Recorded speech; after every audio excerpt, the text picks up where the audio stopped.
नमस्कार दोस्तों। क्या आप सोचते हैं कि आप अपनी लाइफ में कुछ भी करते हैं एंड उसका इफ़ेक्ट आपकी लाइफ में आ जाता है? जैसे कि कोई भी एक्शन लेते हैं, अच्छा या बुरा, उसका इफ़ेक्ट आपकी लाइफ में आता ही आता है, चाहे आज आए, चाहे कल आए, चाहे कुछ दिनों के बाद आए। कभी ना कभी हमें फेस करना ही पड़ता है, क्योंकि आज जो हम करते हैं वो एक बीज की तरह होता है। उसका फल हमें मिलता ही मिलता है, चाहे फ्यूचर में कभी भी मिले या तुरंत मिले, बट मिलता है। ये नियम होता है कर्मों का। आज हम बात करेंगे कि कर्मा किस तरह से हमारी लाइफ को अफेक्ट करते हैं। कर्मा मतलब होता है कॉज एंड इफेक्ट। जो कुछ भी हम एक्शन लेते हैं, जो कुछ भी हम सोचते हैं, जो कुछ भी हम बोलते हैं, उसका इफ़ेक्ट हमारी लाइफ में आता ही आता है, क्योंकि हम उसके ज़रिए एक सीड डाल देते हैं। जो जैसा हम सीड डालेंगे वैसा ही हमें फल मिलता है। अगर हमने सीड डाला कैक्टस का या बबूल के पेड़ का, तो मैंगो ट्री तो कभी नहीं होगा, क्योंकि ये नेचर की लॉ के अपोजिट है। तो नेचर का लॉ यही कहता है कि जो हम देंगे इस यूनिवर्स को, इस नेचर को या किसी को, वही हमारे पास लौट के आता है। अगर आप 12वीं मंजिल से छलांग लगाएंगे तो नीचे ही जाएंगे। आप कुछ भी कर लें, आप नीचे जाके ही उसके बाद ऊपर जाएंगे, या फिर हाथ पैर टूट जाएगा या वो इंसान नहीं बचेगा, ऐसा ही कुछ होगा। क्योंकि कर्म का सिद्धांत यही होता है कि जो भी हम एक्शन करते हैं, जो कुछ भी हम सोचते हैं, जो कुछ भी हम बोलते हैं, उसका इफ़ेक्ट हमारी लाइफ में कभी न कभी लौट के ज़रूर आता है।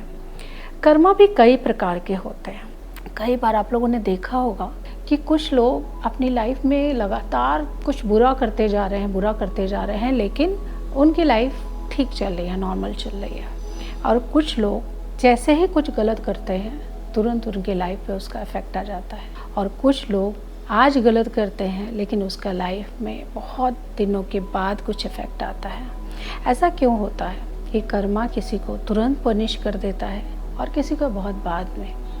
कई बार हमारे जो कर्मा होते हैं वो कुछ संचित कर्मा भी होते हैं। सपोज कि आपकी जो पास्ट लाइफ है उसमें आपने कुछ बहुत अच्छा किया है, और इस लाइफ में आपने इस लाइफ को या इससे रिलेशंस को, ऐसे सिचुएशन को मैनिफेस्ट किया है, या ऐसा चाहा है, आपने चूज़ किया है, और यहाँ पर आकर आपको उसको बैलेंस करना है। तभी भी आपको उन पास संचित कर्मों की वजह से तुरंत इफ़ेक्ट नहीं आएगा। और अगर आपने इस लाइफ में कुछ बुरा लगातार आप करते जा रहे हैं, लेकिन संचित कर्मों की वजह से आप बचे हुए हैं, तो ऐसा नहीं है कि आने वाले टाइम में उसका पनिशमेंट आपको नहीं मिलेगा। मिलेगा तो ज़रूर, चाहे इस लाइफ के एंड में मिले या फिर अगली लाइफ में मिले। क्योंकि हमारी जो सोल है वो एक से दूसरी बॉडी लेती है, और बॉडी सिर्फ मरती है, सोल कभी भी मरती नहीं है। जब भी सोल दूसरी जन्म लेती है, उसके सबकॉन्शियस में वो सारी चीज़ें पहले से रहती हैं।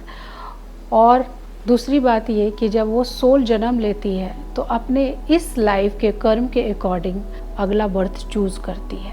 तो पनिशमेंट तो उसको मिलता है, चाहे वो किसी भी रूप में मिले, किसी भी तरीके से मिले, बट वो मिलता है। कई बार देखा गया है कि किसी पेरेंट्स ने बहुत सारी गलतियाँ की और वो चले गए, उन गलतियों की सज़ा भी उन्हें मिल गई, और वो सडनली डेथ हो गई या चले गए। उन्होंने अपने कर्मा को फुलफ़िल नहीं किया, तब उनके बच्चों पर भी आता है, उनके बच्चों को भी इसका पार्ट बनना पड़ता है। और कभी कभी कुछ कर्मास तो इतने बुरे होते हैं कि पीढ़ी दर पीढ़ी भी चलता चला जाता है। तो इसलिए कर्मा जो है, जो भी आप करेंगे, आज बो रहे हैं, उसका फल आपको एक न एक दिन ज़रूर मिलता है। और ऐसा नहीं होता है कि हम किसी का बुरा सिर्फ अपने एक्शन के थ्रू करते हैं। किसी का बुरा हम अपनी सोच के थ्रू भी करते हैं, अपनी बोली के थ्रू, अपनी स्पीच के थ्रू भी करते हैं। अगर हम कड़वे शब्द बोल रहे हैं या लगातार किसी को कुछ बुरा बोल रहे हैं, उसको नीचा दिखा रहे हैं, तो उसका आत्मबल टूटता है, उसके अंदर बहुत सारी खराब इमोशंस डेवलप्ड हो जाते हैं, जिसका वो एक तरह का बहुत ही नेगेटिव कर्मा है, उसका इफ़ेक्ट भी आपके ऊपर आएगा। अगर आपने किसी के लिए गलत इंटेंशन दिया तो ये भी एक गलत कर्म में आता है कि आप किसी से जेलसी रख रहे हैं, गलत इंटेंशन दे रहे हैं कि उसका बुरा हो जाए, या अच्छा नहीं सोच पा रहे हैं, तो ये भी बैड कर्मा है। इसका भी इफ़ेक्ट आपकी लाइफ में कहीं ना कहीं किसी न किसी रूप में आएगा। और जहाँ तक एक्शन की बात है, तो एक्शन के थ्रू कभी कभी बहुत सारे लोग बहुत सारी गलतियाँ कर जाते हैं। सडनली कुछ बात हुई एंड आपने बहुत ही ख़राब एक्शन ले लिया एंड उसका भी इफ़ेक्ट आता ही आता है। तो चाहे वो सोच हो, हमारी एक्शन हो, या हमारी स्पीच, हमारी वाणी हो, इन तीनों पे हमें ज़रूर काम करना चाहिए ताकि हम इस तरह के कर्मास ना क्रिएट करें। और अगर कर्मा क्रिएट भी हो गए हैं किसी भी रीज़न से, अगर आपने कुछ ऐसा किया है तो आप इसी समय उसको कट भी कर सकते हैं। कट करने का सिंपल तरीका है कि सबसे पहले तो एक्नॉलेज होना कि वो गलत है, उसको एक्सेप्ट करना कि वो गलत है, और दूसरा उसको रिलीज़ करना। रिलीज़ करने के लिए आपको खुद को माफ़ करना एंड सामने वाले को माफ़ करना, दोनों बहुत इम्पॉर्टेंट होता है। आप इसको रिलीज़ करने के लिए होओपोनोपोनो प्रेयर कर सकते हैं, लेकिन होओपोनोपोनो प्रेयर का इफ़ेक्ट तभी आता है जब होओपोनोपोनो एक अवेयरनेस के साथ एंड फीलिंग के साथ हम करें कि हम उस प्रॉब्लम, उस सिचुएशन को समझ रहे हैं एंड एक्सेप्ट कर रहे हैं, और जो हमारी तरफ से गलतियाँ हुई हैं उसको एक्सेप्ट करते हुए हम ये प्रेयर कर रहे हैं, ho'oponopono, I am sorry, please forgive me, thank you, I love you, जो कि एक फ्रेज़ होता है। और इस फ्रेज़ के थ्रू, इस प्रेयर के थ्रू हम किसी सिचुएशन को, किसी कार्मिक पैटर्न को हील कर सकते हैं एंड ब्रेक कर सकते हैं।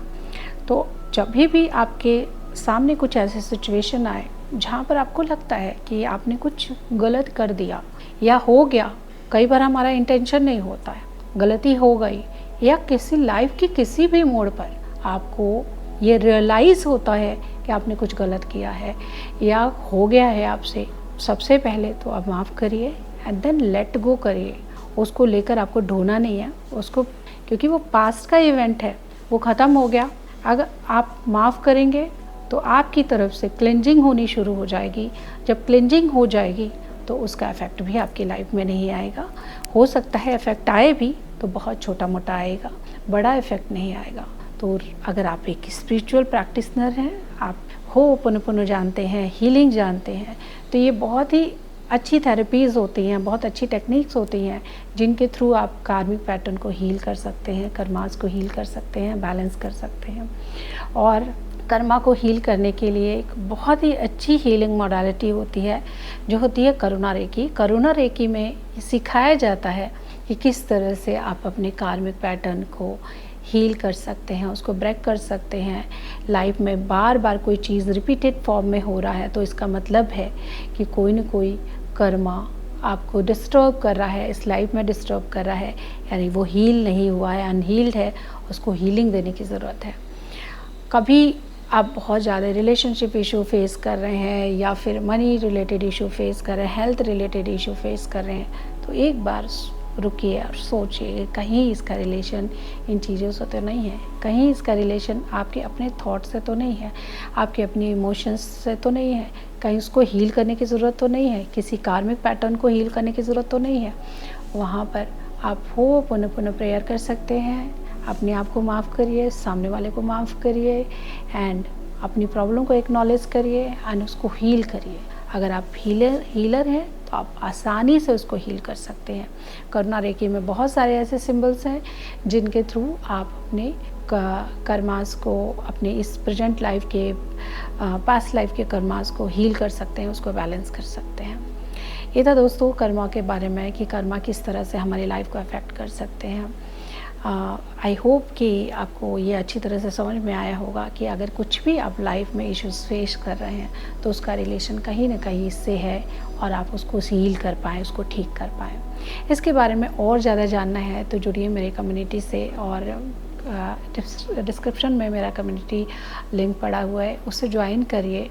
और ऐसे बहुत सारे वर्कशॉप मेरे होते रहते हैं जिनमें हीलिंग, मेडिटेशन एंड इन तरह के होओपोनोपोनो, EFT, ऐसी बहुत सारी हीलिंग मॉडलिटीज़ मैं सिखाती हूँ, बताती हूँ। कि किस तरह से आप अपनी लाइफ को और बेहतर बना सकते हैं, अपनी प्रॉब्लम्स को हील कर सकते हैं। Thank you so much.